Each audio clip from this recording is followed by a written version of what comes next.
Hi, let's look at this question together. At the first stop along a train route, some passengers boarded an empty train. At the second stop, 3 out of 10 of the passengers alighted and 84 passengers boarded the train. At the third stop, 2 over 7 of the passengers alighted and 68 passengers boarded the train. The train then had 428 passengers on it. How many passengers boarded the train at the first stop? So for such type of question, the way to do it is actually to work backward. So now let's look at what happened at the end. What happened at the end was that after the third stop, there's 428 passengers on it. So we just draw a line and say after the third stop, there's 428 passengers on it. So now we need to figure out what happened is at the third stop. So at the third stop, 2 out of 7 of the passengers alighted and 68 passengers boarded the train.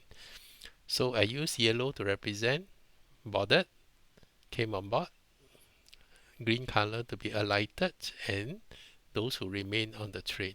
So 68 came on board,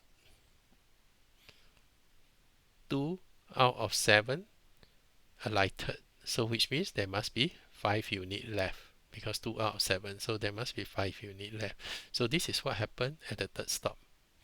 Okay, so now we can see that 68 plus 5 units will give you 428. So 5 units is equal to 428 minus 68. 5 units equal to 360.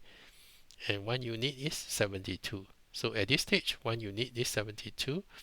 And when the train reached the stop, how many passengers were there? There were 7 units of passengers. So 7 times 72 is 504.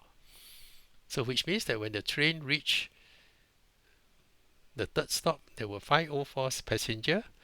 Then 2 units of them went down and 68 come in and ended up you have 428. Okay, now let's look at what happened at the second stop.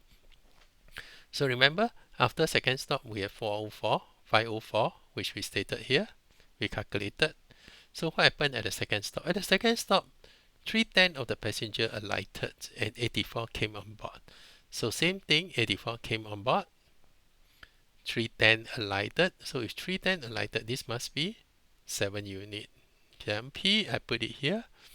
Okay, so same thing, 7p plus 84 must be equal to 504.